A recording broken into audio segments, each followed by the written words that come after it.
नमस्कार दोस्तों, हिंदुस्तान विजन में आप सभी का स्वागत है। जैसा कि आपको पता है, 3 जनवरी को माता सावित्रीबाई फुले का जन्मदिन था और उसी उपलक्ष्य में आज doctor Bhimrao Ambedkar education society में माता सावित्रीबाई फुले जन्मदिन समारोह का आयोजन किया गया है।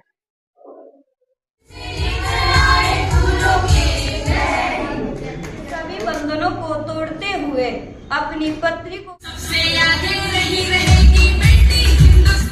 हमारे साथ संस्था के चेयरमैन ओम प्रकाश धामा जी मौजूद हैं। सर, हिंदुस्तान विजन में आपका स्वागत है। बहुत बहुत धन्यवाद गौतम जी, भावना जी, आपका का दो दिन है हमारे लिए बहुत महत्वपूर्ण दिन है। माता सावित्रीबाई फुले का 3 जनवरी को जन्मदिन होता है। किसी कारणों से हम उस दिन उसको सेलिब्रेट नहीं कर पाए, तो आज उनका जन्मदिन समारोह हम अपनी संस्था में doctor Bhimrao Ambedkar education society में इन बच्चों के साथ सेलिब्रेट कर रहे हैं। सर, माता सावित्रीबाई फुले जो थी वो पहली टीचर, इंडिया ही नहीं पूरे वर्ल्ड में जो फीमेल टीचर है वो पहली कही जाती हैं, और जो आपकी संस्था है वो काम ही विमेन एम्पावरमेंट के लिए कर रही है। तो हर टाइम पर मतलब काफी आपके पास जो बच्चे आते हैं, they are not well literate और वेल एजुकेटेड, तो उनको इस तरीके की चीजें समझाना और इसमें डेप्थ में घुसाना कितना ज्यादा टफ रहता है? माता सावित्रीबाई फुले एक बहुत गरीब परिवार में पैदा हुई। 9 वर्ष की उम्र में उसकी शादी हो गई थी और शादी के बाद महात्मा ज्योतिबाई फुले, माता सावित्रीबाई फुले ने प्रण लिया कि हम अपना कोई बच्चा पैदा नहीं करेंगे और हम आम आदमी के बच्चों को पढ़ाएंगे, लिखाएंगे, आगे बढ़ाएंगे। इसी कड़ी में महात्मा ज्योतिबाई फुले ने सावित्रीबाई फुले को पढ़ाया, लिखाया और फिर उनकी मदद करी। उन्होंने महिलाओं के लिए स्कूल खोले। माता सावित्रीबाई फुले को पहली महिला शिक्षक कहा जाता है जिसने महिलाओं के लिए, स्त्रियों के लिए स्कूल खोले। उस समय में स्कूल खोलना विशेषकर महिलाओं के लिए अत्यंत मुश्किल का काम होता था।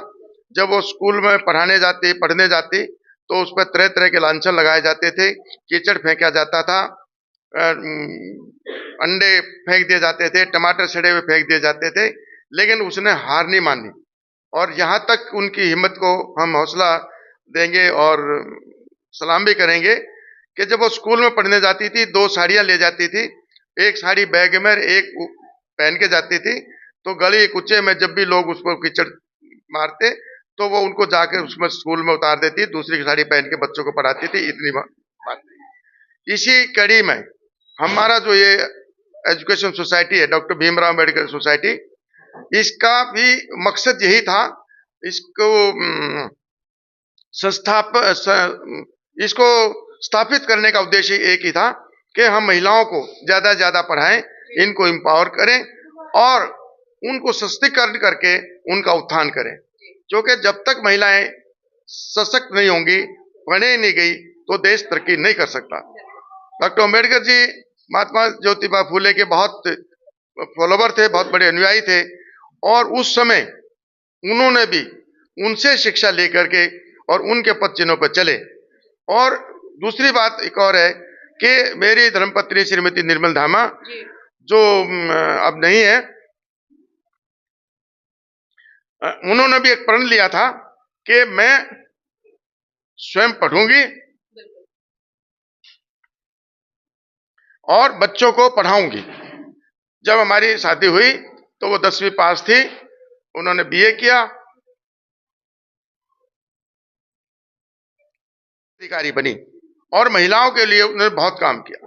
वो एक ऐसी महिला हुई नगर निगम में कि जो दर्जनों संस्थाओं ने उनको सम्मानित किया और कितने लोगों ने उनको अप्रिशिएट किया।